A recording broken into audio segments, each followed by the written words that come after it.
क्या हो अगर एक डॉक्टर अपनी ही पत्नी के लिए मौत का प्रिस्क्रिप्शन लिख दे।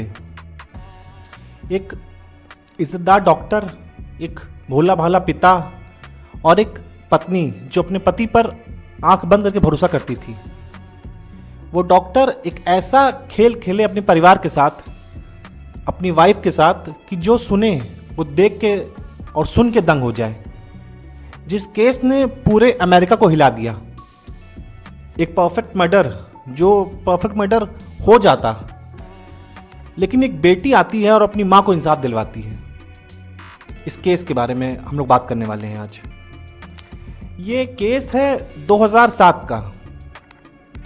2007 में अमेरिका के ऊटा में, जिसे आप यूटा भी कह सकते हैं, एक 50 साल की एक औरत थी, खूबसूरत औरत, जिसके बच्चे थे, एक अच्छी माँ थी, एक अच्छी हाउसवाइफ, एक अच्छी पत्नी।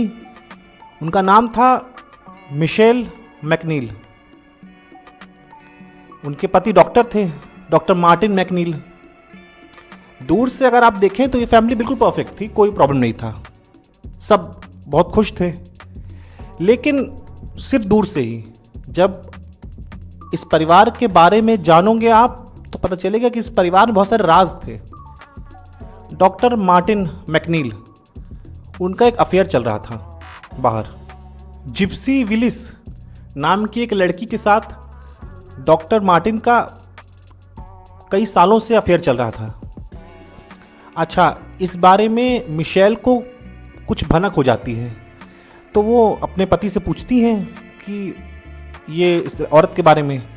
तो डॉक्टर मना करते हैं, लेकिन शक था उन्हें, तो वो कई बार सवाल पूछती हैं। डॉक्टर जो है इन सब चीज़ों से गुस्साते हैं। परिवार में लड़ाइयाँ होती हैं मियाँ बीवी के बीच में, बच्चे भी देखते हैं चीज़ों को। अच्छा, ये लड़ाइयाँ कुछ महीनों तक चली, तो इस वजह से डॉक्टर मार्टिन जो है वो परेशान हो गए लड़ाइयों से। वो डिसाइड करते हैं कि अब उन्हें मिशेल के साथ नहीं रहना, लेकिन तलाक वलाक के झंझट में पड़ना नहीं चाहते थे। उन्होंने सोचा कोई और तरीका मिल जाए अगर तो सही है। यहाँ पर वो वाला काम करते हैं, ऐसा काम करते हैं जो शायद कोई डॉक्टर कभी सोच भी नहीं सकता है। वो सोचते हैं कि क्यों ना अपनी बीवी मिशेल को रास्ते से हटा दिया जाए हमेशा हमेशा के लिए। फिर वो अपने डॉक्टर होने का फ़ायदा उठाते हैं। वो अपनी वाइफ मिशेल पर प्रेशर बनाते हैं कि तुम कॉस्मेटिक सर्जरी करवा लो, तुम मोटी हो गई हो, अब सुंदर नहीं दिखती हो। ये सब चीज़ें बहाने बनाते हैं इसे। अच्छा, मिशेल को ये ऑपरेशन करवाना नहीं था, तो वो डॉक्टर से कहती हैं, अपने पति हस्बैंड से कहती हैं, मार्टिन मुझे नहीं करवाना है। मार्टिन ज़बरदस्ती उन पर जोर डालता है। थोड़ा बहुत लड़ाई झगड़ा होता है। बाद में जब प्रॉब्लम बढ़ जाती है, थोड़ा लड़ाई ज़्यादा होती है फैमिली में, तो मिशेल सोचती है कि चलो घर में शांति करवानी है तो ऑपरेशन करवा लेते हैं। अगर मार्टिन को यही करना है तो ठीक है, करवा लेंगे ऑपरेशन। वो तैयार हो जाती है। वो भोली भाली औरत, उसे पता ही नहीं कि मार्टिन के दिमाग में चल क्या रहा है। ऑपरेशन हो जाता है। 2007 की बात है ये। ऑपरेशन के बाद जैसे ही मिशेल घर आती है, तो जो उसका प्रेस्क्रिप्शन था, दवाइयाँ थी, ये सब, क्योंकि उसका पति खुद ही डॉक्टर था तो वो इस सब चीज़ों को हैंडल करता है। इस दौरान, दवाइयाँ देने के दौरान, मार्टिन जो है वो मिशेल की दवाइयों में काफ़ी हैवी डोजेस वाली दवाइयों को ऐड कर देता है। इन दवाइयों की वजह से मिशेल को बेहोशी सी होने रहने लगती है, हमेशा सोती रहती हैं और मतलब होश में नहीं रहती मिशेल। जिन दवाइयों की ज़रूरत नहीं थी वो सब दवाइयाँ भी देता है मार्टिन अपनी वाइफ को। और फिर वो दिन आता है 11 अप्रैल 2007 का।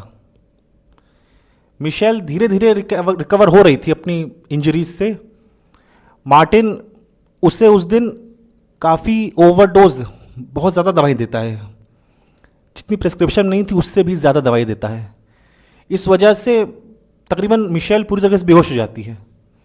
दवाइयाँ देने के बाद वो मिशेल को उठाकर बाथटब में लिटा देता है पानी भर के, और मिशेल डूब जाती है पानी में, क्योंकि वो बेहोश थी, वो कुछ कर सकती नहीं थी अपने बचाव में। अच्छा, घर में उसका कोई था नहीं। फिर वो बहुत ही चालाकी से घर का ताला बंद करता है और घर से निकल जाता है। कुछ घंटों के बाद अपनी छोटी बेटी की स्कूल जाता है, अपनी बेटी को पिक करता है स्कूल से और घर आ जाता है। जब घर आता है, ताला खोलता है, बेटी जब माँ को ढूंढती है तो देखती है कि माँ तो बाथटब में मिलती है। वो तुरंत चिल्लाती है, बताती है अपने पिता से। अच्छा, जैसे ही डॉक्टर देखते हैं अपनी पत्नी को, वो तुरंत नाटक करते हैं, चिल्लाते हैं, तुरंत जो है पुलिस को फ़ोन करते हैं, एम्बुलेंस बुलाते हैं, हॉस्पिटल जाते हैं। वहाँ पर जो है उन्हें मृत घोषित कर दिया जाता है, क्योंकि डॉक्टर को सब पता था कि दवाई की वजह से ही मरी हैं। तो वो इसी चीज़ को करते हैं कि शायद दवाई का असर ज़्यादा हो गया हो, वो खुद गई हो बाथ टब में नहाने के लिए और डूब के मर गई हूँ। क्योंकि वो डॉक्टर थे और काफ़ी मशहूर डॉक्टर थे शहर के, उटा के, तो पुलिस को भी लगता है कि हो सकता है यही हुआ हो। इसके लिए इन सबको मानकर केस को वहीं बंद कर दिया जाता है और इनको मान लिया जाता है कि अपने आप एक्सीडेंट से ही मर गई। ये सब तो उन्होंने परफेक्टली किया डॉक्टर ने, लेकिन एक गलती उन्होंने कर दी, थोड़ी जल्दबाजी कर दी। जैसे ही वो मरती हैं उसके एक हफ्ते के बाद वो अपनी गर्लफ्रेंड जिप्सी विलिस को अपने घर ले आते हैं, अपने बच्चों की नैनी बनाकर। अच्छा, ये सब चीज़ें जो डॉक्टर की जो बड़ी बेटी थी एलेक्सिस, वो ये सब चीज़ों को देख रही थी कि उसके पिता के जो व्यवहार में कुछ बदलाव आ गए थे।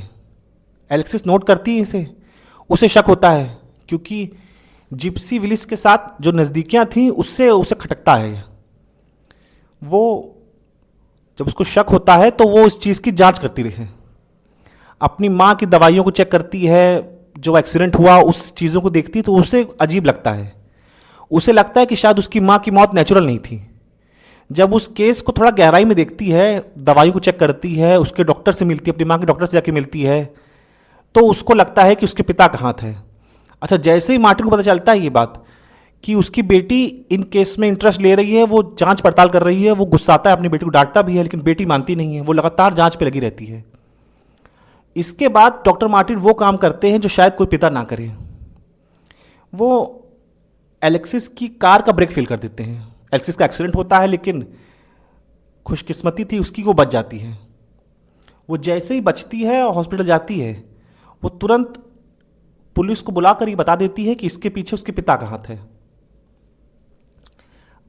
अच्छा, इन सब चीज़ों की वजह से वो ये भी बोलती है कि इसमें उसके पिता ने उसकी माँ का भी कत्ल किया है।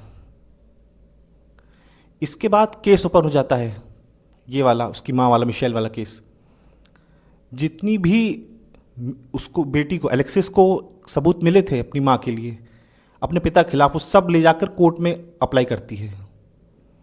2007 से 2012 आ जाता है, 5 साल बीत जाते हैं। उसकी लगातार सबूत इकट्ठा करना और मेहनत रंग लाती है। 2012 में केस फिर से खुलता है और जब जांच होती है तो पता चलता है कि कुछ गड़बड़ तो था, दवाइयों को ओवरडोज दिया गया था। जब और जांच की जाती है तो सबूत मिलते हैं कि हाँ, कुछ गड़बड़ तो किया है मार्टिन ने।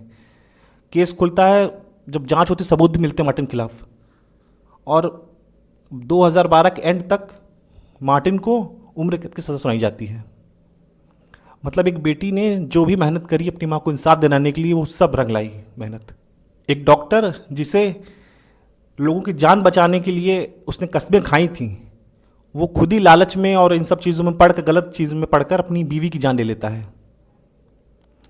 लेकिन इस कहानी की जो मेन हीरो है वो बेटी है एलेक्सिस, जिसने इन सब चीज़ों के बावजूद, माँ के साथ गलत होने के बावजूद, अपने पिता के खिलाफ खड़ी हुई, सबूत इकट्ठा किया और पिता को सज़ा भी दिलवाया। आप कमेंट ज़रूर बताइएगा कि अगर एलेक्सिस ये सब ना करती तो क्या उसकी माँ को कभी इंसाफ मिल पाता। आपकी जो राय है आप बताइएगा ज़रूर। बाकी ऐसी वीडियोज़ के लिए सब्सक्राइब, लाइक और शेयर कीजिए। धन्यवाद।